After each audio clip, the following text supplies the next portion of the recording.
Incline su rostro y oramos. Padre maravilloso, te doy muchas gracias, Señor, por el privilegio, la bendición de estar en este lugar. Qué bendición, Señor, poder acercarnos al trono de tu gracia. Qué bendición saber, Señor, que antes que nosotros llegáramos a este lugar, tú ya estabas, Señor, en él. Bendito Padre. Tu palabra dice que uno más grande que el templo habita, Señor, en este lugar, Padre. Y yo estoy seguro, Dios maravilloso, que tú te das cita, Señor. Cuando nos invitas para estar contigo, tú te das cita y vienes, Señor, para estar en nuestra vida, para estar en nosotros. Tenemos una promesa del cielo. Tu palabra dice que tú vas a estar con nosotros hasta el último de los días. Y yo te agradezco, Señor, por esa palabra, por esa bendición, Señor, de saber que tu presencia, Señor, que es mejor que la vida, está en nosotros, Señor. Bendícenos, Señor, a través de tu palabra. Derrama tu presencia, Señor, y permite, Padre, que nuestro entendimiento, Señor, nuestro corazón esté abierto para recibir lo que tú tienes preparado. En el nombre de Cristo Jesús. Amén y amén. Hay un pasaje que yo quiero permitirme leer en esta hora. Está en Hebreos capítulo 11 del 23 en adelante. Hebreos 11 nos da un listado maravilloso de hombres de fe.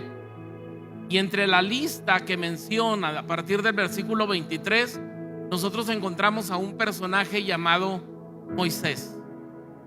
Y el relato que Hebreos nos da es un condensado de toda la historia de Moisés. Por eso quiero usarlo para hablarles a ustedes en esta hora. Dice la escritura: por la fe, Moisés, cuando nació, fue escondido por sus padres por 3 meses, porque lo vieron niño hermoso y no temieron al decreto del rey. Por la fe, Moisés, hecho ya grande, rehusó llamarse hijo de la hija de Faraón, escogiendo antes ser maltratado con el pueblo de Dios que gozar de los deleites temporales del pecado, teniendo por mayores riquezas el vituperio de Cristo que los tesoros de los egipcios, porque tenía puesta la mirada en el galardón. Por la fe dejó a Egipto, no temiendo la ira del rey, porque se sostuvo como viendo al invisible. Por la fe celebró la Pascua y la aspersión de la sangre, para que el que destruía a los primogénitos, no los tocase a ellos. Por la fe pasaron el mar Rojo como por tierra seca, e intentando los egipcios hacer lo mismo, fueron ahogados. Bueno, la historia de Moisés, estamos hablando de mentes maestras. La historia de Moisés es una historia maravillosa. De hecho, cuando se habla acerca de Moisés, la mayoría de los comentaristas dicen que es una vida que está dividida en 3 etapas perfectamente delimitadas. Moisés vivió aproximadamente 120 años. 40 años Moisés los pasó en palacio, 40 años los pasó en el desierto y 40 años direccionando al pueblo de Dios para entrar a la tierra prometida. Cuando nosotros hablamos acerca de Moisés y de esas 3 etapas, nosotros vamos a mirar cómo dentro de la historia de Moisés, según lo que nos relata Hebreos, ellos no temieron al decreto del rey porque vieron que era un niño hermoso. ¿Cuál era el decreto del rey? El decreto del rey era que todo varón que naciera del pueblo de Israel, del pueblo hebreo, fuera asesinado. Todo varón. ¿Por qué razón? Porque ellos tenían cerca de 400 años de cautividad. Y contrario a lo que se pensaba, que la cautividad destruía, este pueblo se fortalecía, este pueblo iba creciendo y superaban en número al pueblo que los tenía oprimidos. Entonces ellos, los egipcios, temiendo que hubiera una insurrección, que se levantaran contra los egipcios, tomaron una determinación y por decreto del faraón ellos determinaron, ¿verdad?, matar a todos los primogénitos. Y dice aquí que ellos no tuvieron temor al decreto del rey. Lo ocultaron por 3 meses y en el tercer mes lo echaron en un Moisés, ¿verdad?, en un canasto, lo echaron al río Nilo y fue encontrado por la hija del faraón y fue criado en palacio. 40 años viviendo una vida de ostentación, 40 años creyendo que él lo era todo. El centro de la vida de Moisés era él mismo, una vida ególatra, una vida de rico, una vida de una persona viviendo en opulencia. Esos fueron los 40 años primeros de Moisés. Pero ocurre, según la historia nos relata, que un día paseando por Egipto, por la ciudad, él miró cómo un egipcio maltrataba a los hebreos y cómo al estar golpeando a un hebreo él interviene, le dice que no lo haga y aquel lo vuelve a empujar y lo maltrata y él toma una determinación y lo mata. A otro día, caminando por el mismo lugar, le llamó la atención a uno de su mismo pueblo, a un hebreo, porque estaban peleando entre ellos y le dijo: ¿qué vas a hacer? ¿Me vas a matar como mataste ayer a aquel egipcio? Y entonces él tuvo temor del rey, tuvo temor del faraón y salió huyendo. Y cuando sale huyendo, él va con rumbo al desierto, que va a ser su segunda residencia. Y 40 años los pasó en palacio entonces, creyendo que él lo era todo.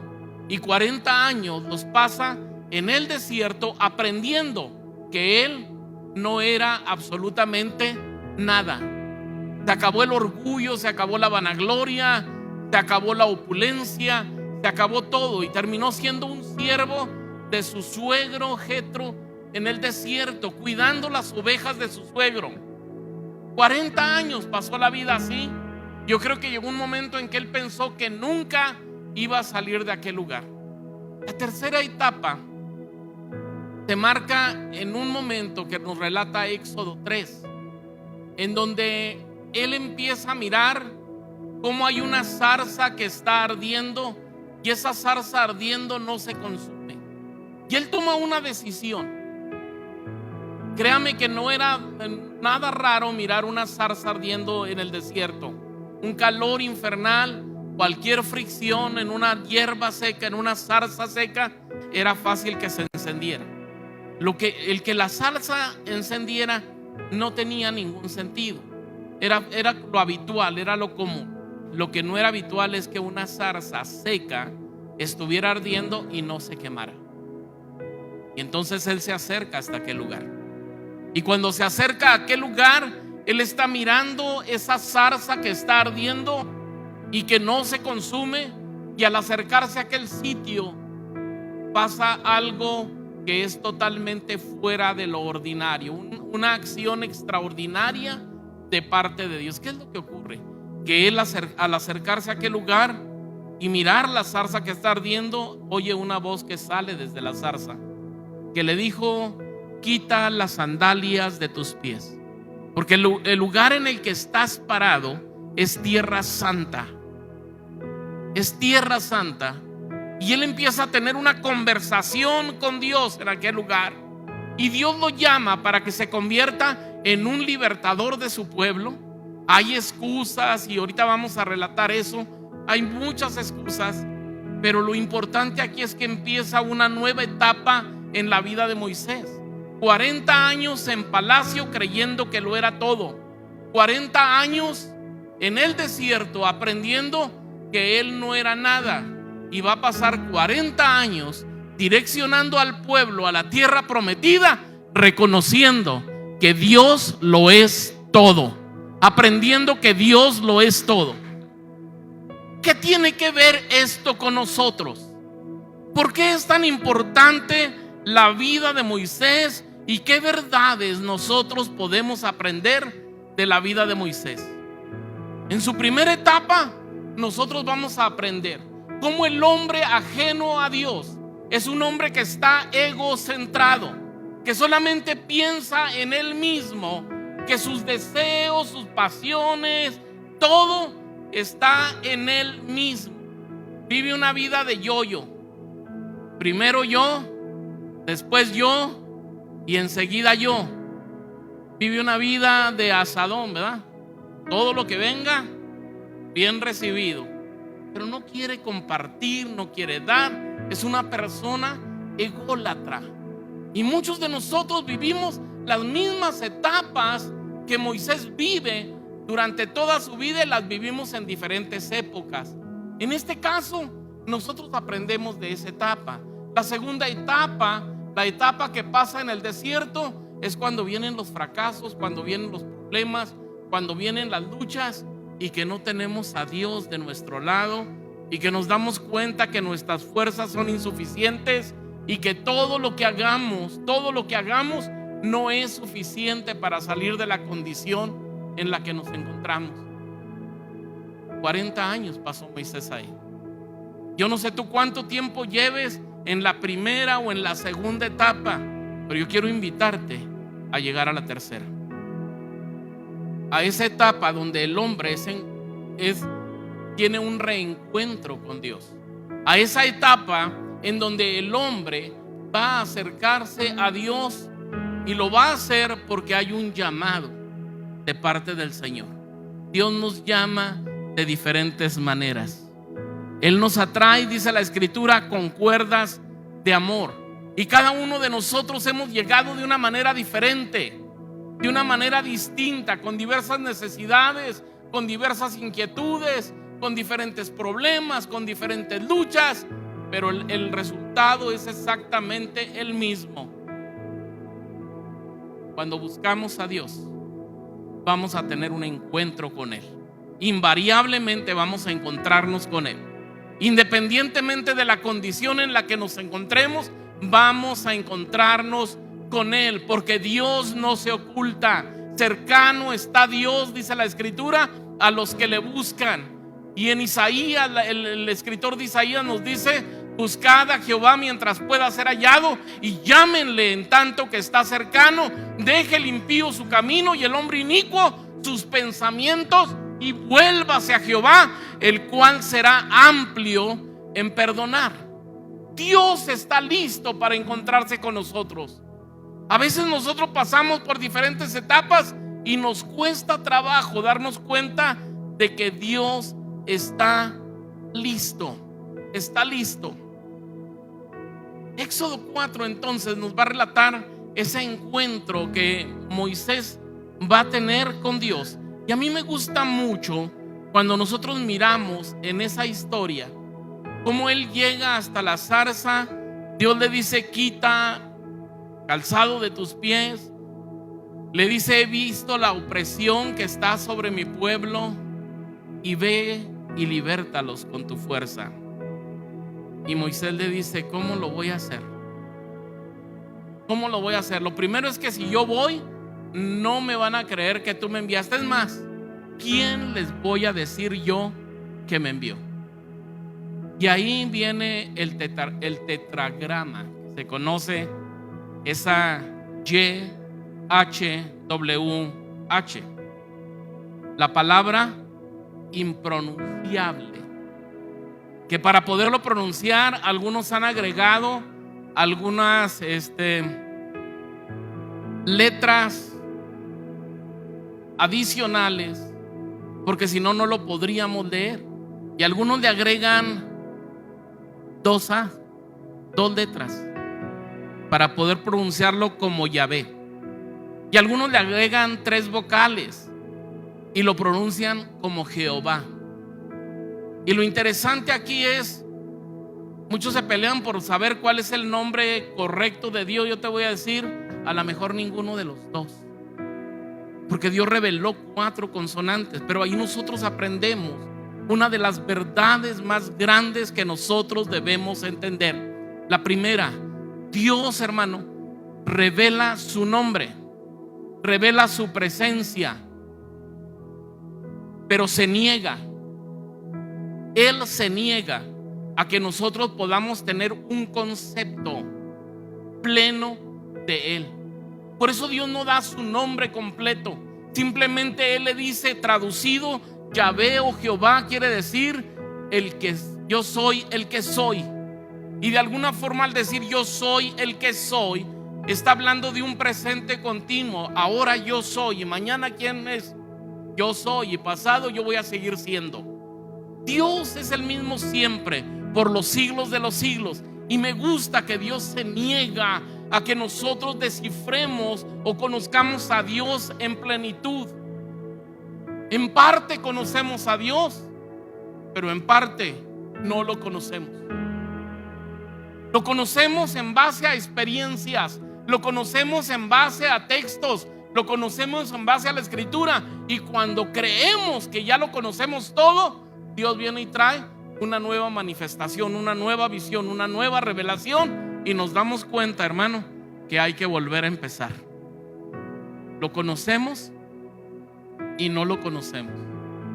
Y de alguna manera yo entiendo o pienso que aun cuando nosotros lleguemos al momento de estar en la eternidad con Él, entremos en ese periodo de la eternidad con Él, podemos pasar toda la eternidad y Dios nos va a seguir sorprendiendo, porque Dios se niega a ser descifrado. Dios se niega a que nosotros tengamos un simple concepto de Él. No es el concepto que tú tengas de Dios, es lo que Él es. Yo soy el que soy, dice el Señor. Yo soy el que soy. Y aquí hay una de las verdades más profundas de la Escritura, una de las verdades más hermosas de la Escritura, porque de alguna manera cuando nosotros hablamos de que Dios es el que es, entonces Él puede sorprenderme en cualquier momento, puede llegar en cualquier situación, puede llegar a cualquier hora, puede hacer las cosas como Él quiera, cuando Él quiera y a la forma que Él quiera, y yo simplemente no voy a dejar de sorprenderme. Pero hay un trato con el hombre, y a mí me gusta esa interacción que se da entre un Dios que es eterno con un hombre temporal, entre un Dios, hermano, que es grande y maravilloso, y un hombre que está apocado, que está triste, que está abatido, que cree que en su situación no va a cambiar. Me llama la atención ese encuentro del Dios que ni los cielos de los cielos pueden contener su gloria, y Él ha determinado venir a habitar en vasijas de barro, en pequeñas personas, en hombres y mujeres que fueron diseñados para ser templo y morada de su Espíritu Santo. Y en esa interacción Dios viene a levantar a la persona, a empezar a enseñarle quién es Él y hacerlo crecer de fe en fe y de victoria en victoria, de triunfo en triunfo, hermano. Y a eso hemos sido llamados. ¿En qué consiste esa interacción? Bueno, en primer lugar, aquí hay un llamado. Hay un llamado. Y ese llamado para mí es importante, porque de alguna forma la Escritura nos dice que muchos son los llamados y pocos son los escogidos. Y cuando nosotros hablamos del llamado y del escogimiento, deberían caminar tomados de la mano. Dios me llama, Dios me escogió. Entonces, ¿qué es lo que separa el llamado del escogimiento? Lo que separa el llamado del escogimiento básicamente es de qué forma yo determino creer en Dios y de qué forma yo determino creerle a Dios. Hay mucha gente que tiene la concepción de un Dios muy pequeñito, lo llevan colgado de una cadena aquí en el cuello, o lo tienen puesto en un retablo, o lo cuelgan en una cruz, y ese es su concepto de Dios. Un concepto muy pequeño, un concepto muy pobre, un concepto chiquito. Y hay algunos que hasta dicen: ay, es que Diosito me va a ayudar. No, si tú tienes un Diosito, cuidado, el Dios que yo tengo es grande, es maravilloso, es el Rey de Reyes, es el Señor de Señores, el que lo llena, el que en todo, dice la Escritura, lo llena todo. El hombre es llamado primero para creer en un Dios grande. ¿Habrá algo imposible, dice la Escritura, para nuestro Dios? No lo hay. No hay nada imposible para Dios. Él todo lo sabe, Él todo lo puede, Él todo lo ve. No hay limitaciones en Dios. Cuando yo camino solo, cuando yo camino separado de Dios, yo camino conforme mi concepto, conforme mis emociones, conforme mis pensamientos, conforme mis deseos, que son muy pequeños, que son muy limitados y que a veces me llevan por caminos que me parecen rectos, pero su fin es un camino de muerte. Pero cuando camino en Dios, día tras día, mis pensamientos son renovados. Día tras día mis emociones son sanadas. Día tras día yo soy fortalecido y empiezo a tener una visión totalmente diferente de la visión que antes tenía. Qué hermoso es el llamado. El llamado y el escogimiento deberían caminar juntos. Pero yo necesito cambiar mi concepto. Yo necesito saber que es Dios el que me está llamando, no importa cómo lo haya hecho. En el caso de Moisés, hay una zarza ardiendo. Para él es una grande visión. Una grande visión. No dijo voy a ver esa visioncita, voy a ver esa zarcita. No dijo voy a ver esa grande visión. La concepción que yo necesito tener de Dios es una concepción grande, grande, grande. Y el llamado de alguna manera va a encerrar una verdad muy profunda. Apréndala. Aprenda esta verdad. Aprenda esta verdad. La respuesta para los problemas del mundo no son estrategias, no son conocimientos, no son dones, no son recursos materiales, no son habilidades y talentos. La respuesta para toda la problemática del mundo son personas. Dios no llama o no entrega un plan, no entregó recursos, no entregó ideas. Lo que Dios hace es llamar a una persona, a Moisés.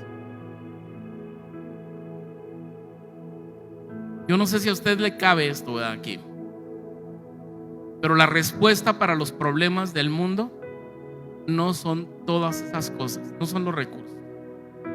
La respuesta para todos los problemas del mundo son las personas. Y hay gente que pone por excusa los recursos. Señor, si me dieras dones, si me dieras recursos, si yo tuviera dinero, si yo tuviera las habilidades que tiene aquel, si yo tuviera el talento que tiene este otro. Y empezamos a hablar acerca de recursos, cuando Dios lo que llama, hermanos, son personas. Son personas. Moisés es una persona. Moisés es un hombre fracasado. Moisés es una persona derrotada. Moisés es una persona que hubo un momento en que creyó que lo era todo y ahora sentía que no era nada. De tal manera que cuando lo llama, él empieza a poner excusas. La primera excusa, ¿a quién les voy a decir que me envía? Pero la segunda excusa, él le dice: Señor, yo soy una persona lenta de habla. No sé hablar. No sé hablar. Algunos dicen que era tartamudo, aunque yo me niego a pensar en eso. Yo creo que más que nada él buscó una excusa. Una excusa nada más. Porque hay otro pasaje de la escritura como que lo menciona como una persona elocuente de palabra. Había sido formado para pararse y hablar en público. Había sido formado humanamente para ser una persona que liderara pueblos. Pero ahora era una persona que se sentía que no tenía palabras para compartir. Me llama la atención cómo Dios le responde. Y la respuesta de Dios a esa excusa, él le dice: Moisés, ¿que no soy yo el que formé los mudos y los que pueden hablar? Los ciegos y los que pueden ver. Como diciéndole: pues yo tengo el recurso que tú necesitas, nada más dime que sí. Y aquel hombre le dice: Señor, yo no puedo hablar. Y le dice algo más: manda a quien tienes que mandar. Manda a quien tienes que mandar, como diciéndole a Dios: te equivocaste, no soy yo. ¿Alguna vez usted ha llegado a pensar eso? Mire, cuando yo tuve la primera división de iglesia, yo me acuerdo que llegué al altar a entregarle el ministerio y la congregación a Dios. Yo llego y me arrodillo y yo le digo a Dios: Señor, te equivocaste conmigo. Te equivocaste conmigo. Yo no era la persona idónea. Mira, me entregaste a una iglesia y muchos se fueron. Muchos se apartaron del caminar contigo. Se fueron a otro lado, se fueron a otra congregación, abandonaron el templo. Te equivocaste conmigo. Debiste haber llamado a otro. Debiste haber llamado a otro. Yo no era la persona indicada. Cuando yo tomé la iglesia, ni siquiera vinieron a ungirme. Cuando tomé la iglesia, mucha gente no me aceptó. Cuando tomé la iglesia, muchos no creyeron en mí. Y era mi lamento, era mi queja. Y yo le dije: Señor, yo vengo a entregarte el ministerio, vengo a entregarte la congregación. Yo puedo hacer otra cosa. Y estaba de rodillas, 7 de la mañana, oración de en la mañana. Comúnmente iba gente a la oración, llegaban y estaban orando ahí. Ese día yo estaba solo en el altar. Oí pasos de gente que entró, y cuando entraron, oí que llegaron y se sentaron en la banca, en el lugar de enfrente. Yo orando, entregando el ministerio y entregándole todo a Dios. Y yo el pretexto que ponía: ni siquiera me ungieron, ni siquiera me vinieron para ordenarme como ministro. La gente no me aceptaba. Y cuando estaba yo terminando mi oración, me levanté y eran 2 pastores. Bueno, un pastor y un misionero. El pastor se llamaba Alberto Ortiz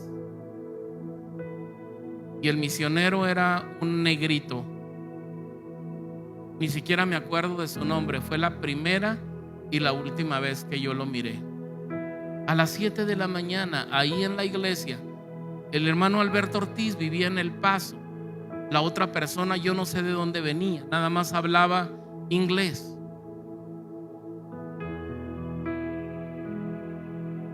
Mientras yo estaba pasando ese proceso, ellos estaban predicando en la Sierra Tarahumara. Y en la noche, el negrito habló con el hermano Alberto y le dijo: ¿sabes qué? Necesitamos ir a Cuauhtémoc. Hay un pastor, y le dio mi nombre, que Dios me dice que el día de mañana va a estar en el altar en esta condición, entregando el ministerio. Y nosotros vamos a ir porque Dios me dice que vayamos y lo unjamos y lo ordenemos como ministro en la congregación, en la iglesia. Que si otros no lo hicieron y no creyeron en su ministerio, le digamos que Dios cree en su ministerio. A las 7 de la mañana ellos viajaron toda la noche para llegar a Cuauhtémoc. Llegaron a las 7 de la mañana a la iglesia cuando yo estaba en la oración, y nada más a eso venían. Dios, hermano, aprecia más las personas que los recursos. Tú eres una persona amada por Dios, independientemente de la situación por la que estés pasando, de las luchas que enfrentes. Tú no tienes por qué sentirse un inútil. Fuiste creado a imagen y semejanza de Dios. Fuiste diseñado con propósito. Cuando Dios te creó, rompió el molde y hay un propósito para tu vida, pero necesitas creerlo, necesitas aceptarlo. El llamado viene con un conocimiento de Dios, pero viene también con una concepción clara de que estamos siendo llamados con propósito. Y ciertamente, hermanos, no somos monedita de oro. Va a haber gente que va a aceptar lo que hablamos, va a aceptar lo que hacemos, va a aceptar el ministerio que tenemos, y va a haber gente que nos va a rechazar.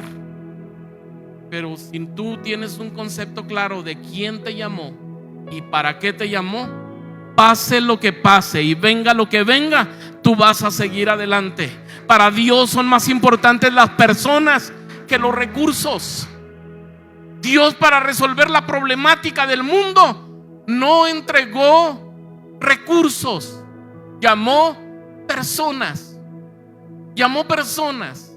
¿Quién no se acuerda de esa historia en el Nuevo Testamento? Donde Dios había llamado a sus discípulos, su grupo íntimo que caminaban con Él. Y estando en un lugar desierto, se acerca uno de los discípulos y le dice: Señor, despídelos. Han estado todo el día con nosotros, tienen hambre, despídelos para que vayan a su casa y coman algo. Y el Señor les dice: denles ustedes de comer. Denles ustedes de comer, como diciéndoles: ustedes son las personas que yo he llamado para que resuelvan las necesidades del pueblo.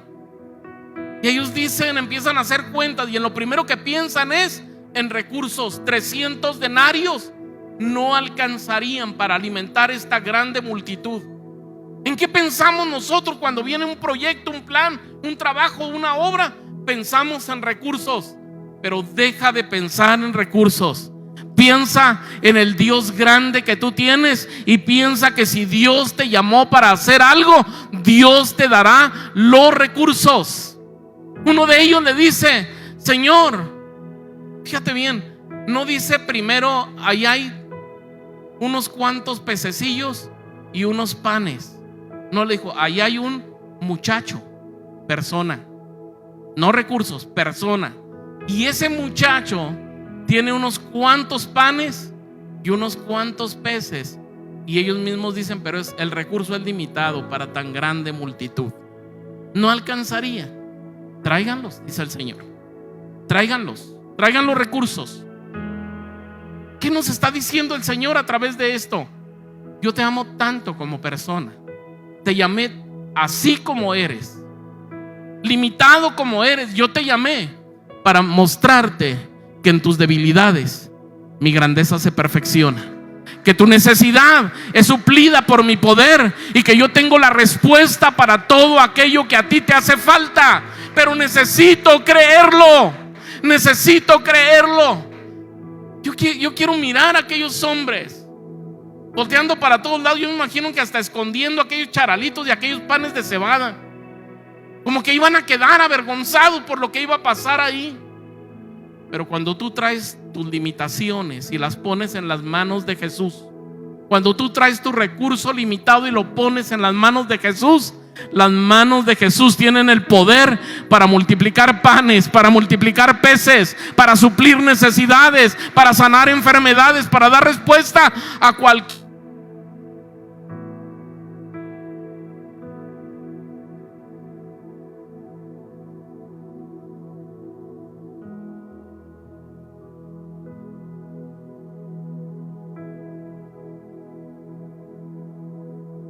Muy importante que creas. El Dios que te llama te dará el recurso. Te dará el recurso. Qué increíble cuando nosotros sentimos que no podemos, que no tenemos, y vemos la mano de Dios obrando. Pero increíblemente hay gente que se va al otro extremo, que cree que lo que él tiene es más grande que lo que la persona que Dios puso al frente tiene. En el mismo caso de Moisés, más adelante nosotros encontramos dos rebeliones. Una se conoce en la historia, o se relata como la rebelión de Coré. ¿En qué consistió la rebelión de Coré? Bueno, el pueblo se levantó diciendo, los seguidores de Coré se levantaron diciendo: ¿a poco nada más por Moisés, por María y por su hermano Abraham habla Dios? ¿Qué no somos nosotros su pueblo también? ¿Que no también Dios nos usa a nosotros? ¿Cómo resolvió Dios esa situación? mostrándole quién eran las personas que él había llamado. Y les dijo: traigan sus recursos. ¿Qué era el recurso? Traigan una vara cada uno del pueblo. Cada uno del pueblo traiga una vara. Y ellos trajeron una vara. Y pongan el nombre de la tribu. Y llevaron la vara con el nombre de la tribu. Y la dejaron en el lugar santo. Y ellos se volvieron a su casa. Entre todas las varas estaba también la vara de Moisés. ¿Quién la llevó? La llevó a Abraham, su hermano. ¿Cómo? Aarón, su hermano, la lleva. Y dejan las varas. Algunos saben de lo que hay en el arca del pacto. ¿Sí se acuerdan que hay en el arca del pacto? Hay maná. ¿Qué más hay? Las tablas de la ley que le dio Dios a Moisés. ¿Y qué más? ¿Y la vara de quién? De Aarón. Realmente no es la vara de Aarón, es la vara de Moisés, que Dios le dio a Aarón para que él la llevara y pusieron el nombre de su tribu. Pero ¿qué es lo que pasa? Otro día regresan y todas las varas están exactamente iguales que como las habían llevado, a excepción de una. La vara de Aarón, dice la escritura, había reverdecido, había dado flores y había dado fruto. Dios reafirma a quien Él llama. Dios reafirma a quien Él llama. Ahora, sorpréndase de esto. Esa es la primera rebelión. Es la primera rebelión.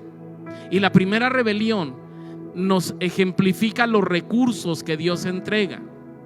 La vara. ¿Y qué otro recurso Dios le da a Moisés cuando trata con él? Le dice: mete tu mano en tu seno. Y dice que metió la mano en el seno, y cuando la sacó estaba completamente leprosa. Y le dijo: vuélvela a meter. Y la volvió a meter, y cuando la sacó estaba limpia, completamente limpia. Recursos. Dos recursos le da Dios a Moisés: una vara que después se conoció como la vara de Aarón, que representa la vida de Aarón. Hasta la fecha sigue representando la vida de Aarón. No se dice la vara de Moisés, se dice la vara de Aarón. Pero hay otro recurso, y el recurso era una mano limpia. Una mano limpia que se vuelve leprosa, y una mano leprosa que se vuelve limpia.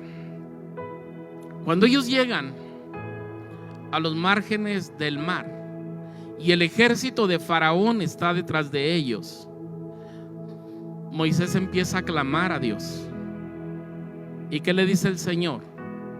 ¿Por qué clamas a mí? Toma tu vara, extiéndela al mar y avancen. Y avancen. Los recursos que Dios nos da son para avanzar. Son para avanzar.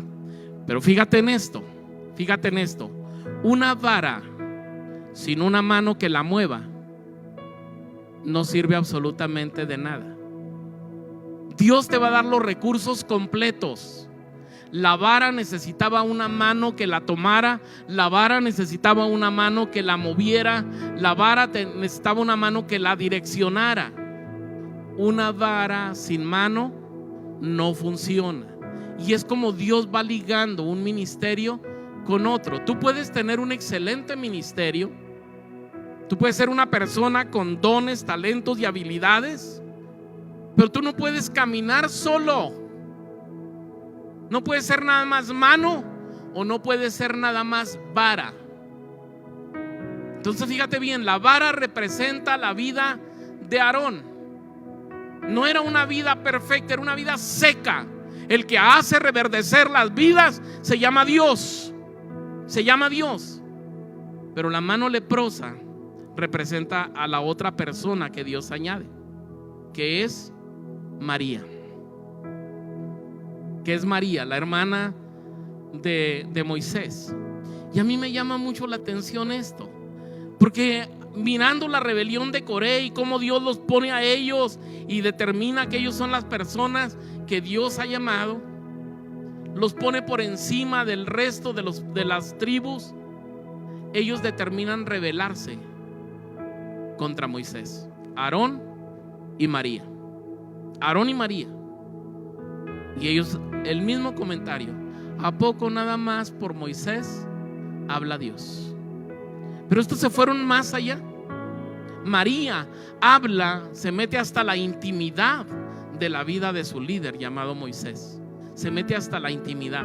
Dice: y tomó una mujer extranjera, una mujer cusita, una mujer negra, la tomó para él. ¿A poco nada más por él va a hablar Dios? ¿Que no nos usa también a nosotros? Y entonces Dios viene y trata con ellos. ¿Cómo trata? ¿Cómo trata? María queda completamente leprosa. Completamente leprosa. ¿Qué quiere decir lepra, hermanos? ¿Alguien sabe? La lepra es una enfermedad, ¿verdad? Pero ¿qué quiere decir lepra? Lepra significa miseria absoluta. Eso significa lepra, miseria absoluta. ¿Qué pasaba con una persona cuando era declarada leprosa? Tenía que salir de la población. ¿Qué dejaba? Dejaba su familia, dejaba sus recursos, dejaba todo. Todo. ¿Cómo quedaba él? En una miseria absoluta. Lepra quiere decir miseria absoluta. Y la murmuración acarrea una miseria absoluta. La murmuración genera una miseria absoluta. Cuando tú te levantas para hablar en contra de otros, cuando tú te levantas en murmuración, la miseria absoluta te va a acompañar. Tiene que ver con soledad. ¿Quién soporta que constantemente lo traigan en chismes y en enredos? ¿Quién lo aguanta eso? ¿Quién soporta que constantemente estén hablando de él o de ella? Por mucho que ames a las personas que están alrededor tuyo. Murmuración, hermano, es lepra. Da como consecuencia la lepra. Y la lepra quiere decir, ¿qué, hermanos? Miseria absoluta. Pero también, por el contrario, cuando cae la murmuración, la lepra se va. Cuando cae la murmuración, la lepra se va, se desvanece. La lepra es un devorador. La lepra destruye. La murmuración es un devorador. La murmuración destruye. ¿Cuánto daño causa a la vida del pueblo de Dios, a la iglesia, que se levante gente en murmuración? Y ciertamente, hermanos, si tú analizas, Dios ya había corroborado que por los tres hablaba Dios. Aarón era un sacerdote, lógicamente tenía la presencia de Dios en él y hablaba en el nombre de Dios. Dios lo había escogido para que fuera boca para Moisés. Y levanta a María como otro recurso. Y María, dice la escritura, que era una profetisa. Si era profetisa, lógicamente Dios hablaba a través de ella. Pero la respuesta de Dios para ellos es: cuando yo levante a otros, yo les voy a hablar en sueños, yo les voy a hablar por visión. No así con mi siervo Moisés, con el que yo voy y hablo cara a cara. Dios marca la diferencia. Dios marca la diferencia en el liderazgo que Él establece y en la gente que pone alrededor de Él como un recurso para que la obra continúe, para que la obra avance. Y yo quiero que tú entiendas esta verdad, porque mucha gente cae en un camino de maldición por murmuración. Hay mucha gente viviendo en soledad por murmuración. Hay mucha gente pasando por problemas, por miseria física, material o espiritual, por murmuración. Y Dios quiere romper esa cadena, y nosotros necesitamos aprender, hermanos, que la lepra significa una miseria absoluta. Y Dios necesita romper con esa maldición en la vida de la iglesia. Dios llama a gente para que le conozca, le llama para que le sirva y le entrega los recursos que necesita. Ahora uno tiene que aprender a usar esos recursos. Y quiero cerrar con una verdad del libro de Éxodo. El libro de Éxodo no se trata nada más de la salida de la nación de Israel de Egipto y el caminar hasta entrar a una tierra prometida.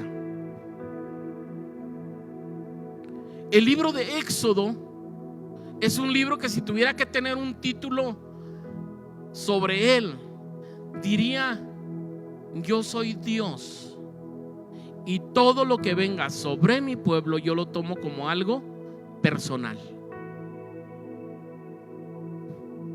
No es una batalla la de Moisés contra el faraón para que deje salir al pueblo, ni más adelante una batalla del pueblo de Israel contra los madianitas y los fereceos y los heteos y los heveos y los más feos. No es una batalla contra ellos, es una batalla de Dios por su pueblo. Dios pelea por ti y Dios pelea por mí. Y esta verdad debería estar metida en nuestro corazón. Dios lo toma como algo personal. Mira, Moisés, cuando sintió que podía haber molestia en el faraón, él salió huyendo. ¿Qué quiere decir? Que él no tenía la fuerza para confrontar al faraón. Él llega a palacio, y Moisés es como boca de Dios. Dios le dice: tú vas a ser para el pueblo como Dios. ¿Cuál es la demanda? Deja ir a mi pueblo. Deja ir a mi pueblo. ¿Y cómo tomaríamos esto de que Dios lo toma personal? Como cuando dos niños andan jugando y por lo que sea se pelean, y el niño le dice: voy a traerte a mi hermano, el más grande. ¿Verdad? Como diciendo: si yo no puedo, mi hermano sí puede. Si yo no puedo pelear, él va a pelear por mí. Él va a venir a arreglar este problema por mí. Bueno, haga de cuenta, Egipto había tomado prisionera a la nación de Israel, y Dios quiere libre a la nación de Israel. Por sus fuerzas ellos no pudieron salir. Moisés, el caudillo, le quiso ayudar a Dios y tuvo que salir corriendo porque le tuvo miedo al faraón. Pero Dios lo devuelve.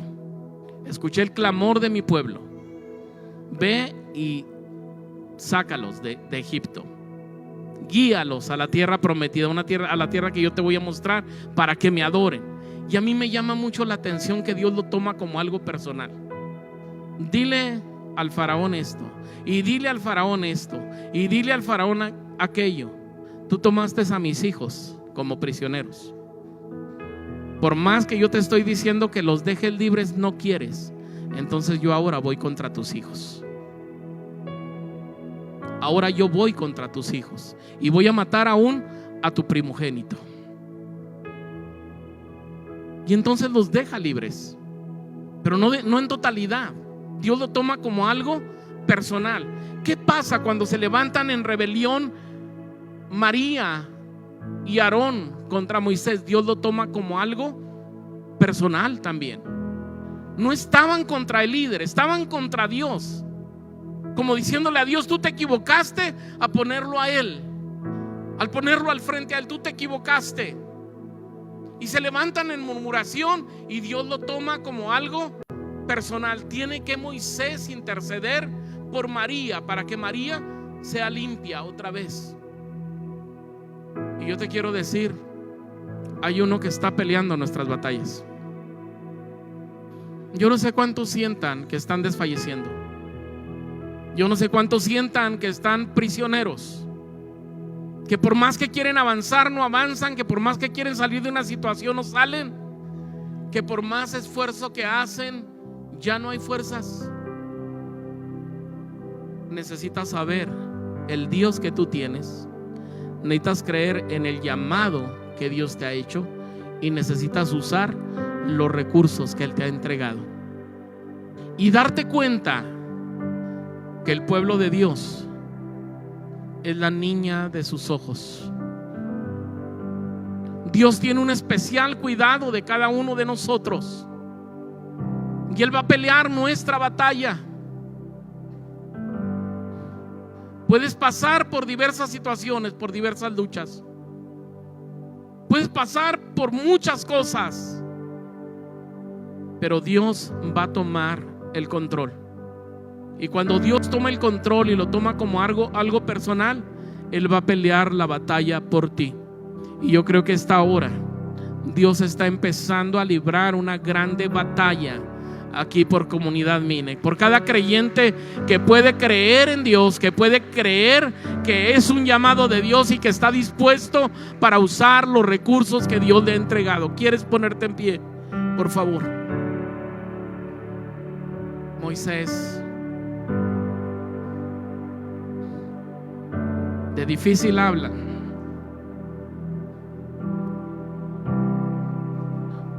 limitado, pero juntamente con Abraham son los dos personajes más reconocidos por la nación de Israel. Abraham, el padre de la fe; Moisés, el que lo sacó de esclavitud. Yo voy más allá y con esto estoy cerrando. Moisés es un tipo de la vida de Cristo. Así como Moisés sacó a la nación de Israel del pecado, de la condición de esclavitud, Cristo vino para sacarnos a todos nosotros de la condición de pecado, de la esclavitud del pecado. Así como Moisés confrontó al faraón, el Señor vino y peleó y compró nuestra vida a precio de sangre. Necesitamos creer en Dios.